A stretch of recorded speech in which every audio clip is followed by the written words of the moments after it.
Hi everybody, welcome to Tech Tip Friday. I'm Kurt Staley, that plastics guy, bringing you a mini case study regarding a sample that I ran with a new supplier a couple of days ago and how we dealt with some purging issues on the compounding line.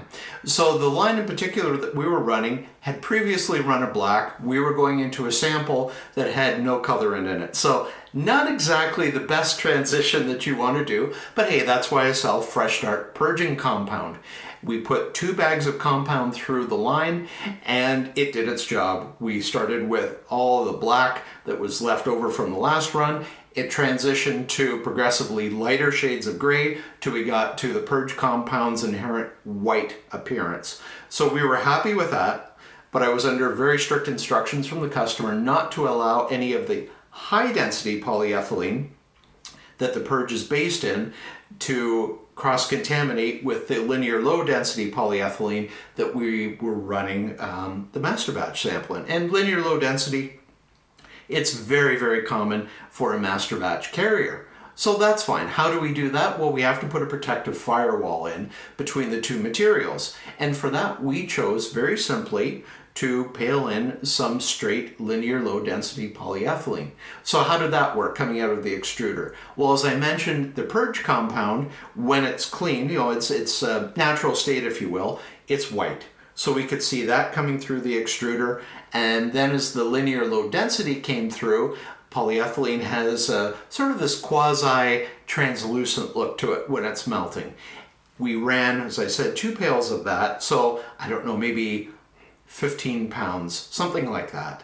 And we were able to determine very easily that there were no contaminants based on the quality of the polyethylene coming through. No black specks, no nothing. We were very, very happy with the result.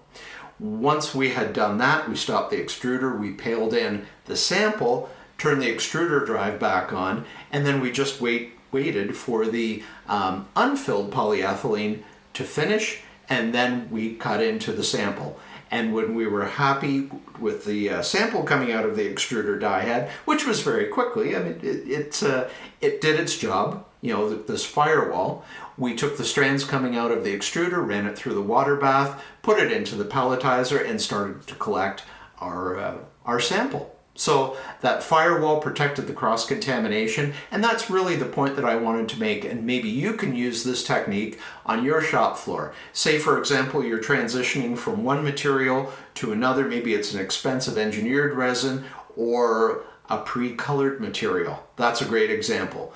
And you want to make sure that the previous job, it's out of the screw and barrel. You purged, you want the purge gone.